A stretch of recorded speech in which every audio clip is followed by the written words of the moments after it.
ವಿಧಾನಸಭೆ ಅಧಿವೇಶನದಲ್ಲಿ DK Shivakumar RSS ಗೀತೆ ಹಾಡಿದ್ದಕ್ಕೆ ಕಾಂಗ್ರೆಸ್ ಪಾಳ್ಯದಲ್ಲಿ ಅಪಸ್ವರ ಭುಗಿಲೆದ್ದಿದೆ. ಕಾಂಗ್ರೆಸ್ ಹಿರಿಯ ನಾಯಕ ಬಿಕೆ ಪ್ರಸಾದ್ ಕೆಪಿಸಿಸಿ ಅಧ್ಯಕ್ಷರಾದವರು ಆರ್ಎಸ್ಎಸ್ ಗೀತೆಗಳನ್ನ ಹಾಡಿದ್ದು ತಪ್ಪು, ಕ್ಷಮೆ ಕೇಳಿ ಅಂತ ಆಕ್ರೋಶವನ್ನ ಹೊರಹಾಕಿದ್ರು.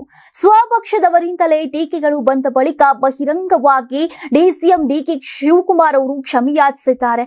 ಈ ವೇಳೆ ನನ್ನ ಇತಿಹಾಸ ಬದ್ಧತೆ ಅವಮಾನಿಸಿದ್ರೆ ಅವರಷ್ಟು ಮೂರ್ಖರಿಲ್ಲ. ಪಕ್ಷದ ಹಿರಿಯ ನಾಯಕರು ಕೂಡ ನನಗೆ ಅಡ್ವೈಸ್ ಮಾಡಿದ್ದಾರೆ. ನಾನು ಯಾರಿಂದಾನೂ ಪಾಠ ಹೇಳಿಸಿಕೊಳ್ಳುವ ಅಗತ್ಯವಿಲ್ಲ ಅಂತ ಪರೋಕ್ಷವಾಗಿ ಟಾಂಗ್ ಕೊಟ್ಟಿದ್ದಾರೆ.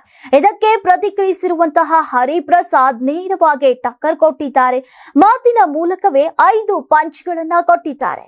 ಮೊದಲನೇದಾಗಿ ಕಾಪಾಡು ಶಕ್ತಿ ಇದ್ದಿದ್ರೆ ಮುಂದಿನ ಪೀಳಿಗೆಗೆ ಕೊಡಿ. ಎರಡನೇದಾಗಿ ಕೊಲೆಗಾರ ಸಂಘಟನೆಗಳ ಪ್ರಾರ್ಥನೆಯೇ ತಪ್ಪು. ಮೂರನೇದಾಗಿ ಕಾಂಗ್ರೆಸ್ ಅಧ್ಯಕ್ಷರಾದವರಿಗೆ ಆರ್ಎಸ್ಎಸ್ ಪ್ರಾರ್ಥನೆ ಬೇಕಾಗಿರಲಿಲ್ಲ. ನಾಲ್ಕನೆಯದಾಗಿ ಕಾಂಗ್ರೆಸ್ ಇವರದ್ದಲ್ಲ, ಸಿದ್ಧಾಂತದ ಇರುವ ಪಕ್ಷ. ಐದನೇದಾಗಿ ಕಾಂಗ್ರೆಸ್ ಸಿದ್ಧಾಂತದ ವಿಚಾರದಲ್ಲಿ ರಾಜಿ ಇಲ್ಲ. ನಂಬರ್ 1, ಕಾಪಾಡೋ ಶಕ್ತಿ ಇದ್ದಿದ್ರೆ ಮುಂದಿನ ಪೀಳಿಗೆಗೆ ಕೊಡಿ.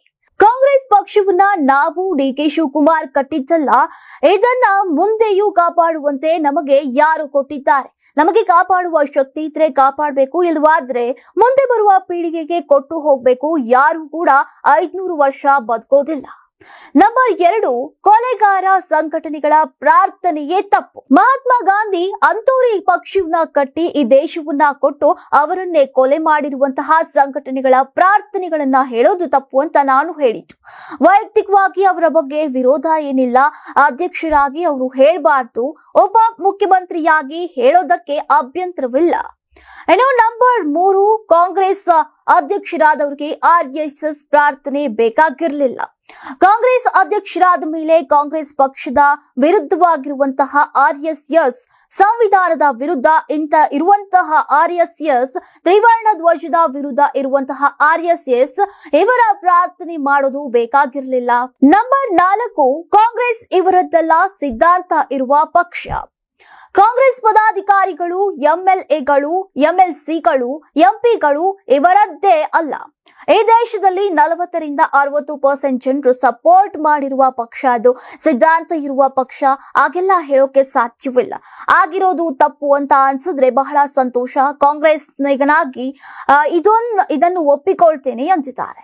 ಇನ್ನು ನಂಬರ್ 5, ಕಾಂಗ್ರೆಸ್ ಸಿದ್ಧಾಂತದ ವಿಚಾರದಲ್ಲಿ ರಾಜಿ ಇಲ್ಲ. ನಾನೊಬ್ಬ ಜವಾಬ್ದಾರಿ ಸ್ಥಾನದಲ್ಲಿ ಇರುವಂತವನು, ಕಾರ್ಯಕಾರಿ ಸಮಿತಿಯಲ್ಲಿ ಇರುವಂತವನು, ನನ್ನ ಮೇಲೆ ಜವಾಬ್ದಾರಿ ಜಾಸ್ತಿ ಇರುತ್ತೆ. ಕಾಂಗ್ರೆಸ್ ಪಕ್ಷದ ಸಿದ್ಧಾಂತ ಅಂತ ಬಂದ್ರೆ ಯಾರ ಜೊತೆನೂ ನಾನು ರಾಜಿಯಾಗೋನಲ್ಲ. ನನಗೂ ಸಹ ಪಕ್ಷದಲ್ಲಿ 50 ವರ್ಷ ಆಯ್ತು.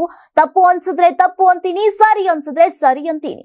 ಸೈದ್ಧಾಂತಿಕವಾಗಿ ಪಕ್ಷದಲ್ಲಿ ಇರೋನು, ಬಾಕಿ ಯಾವುದೇ ವಿಚಾರದಲ್ಲೂ ಇಲ್ಲ.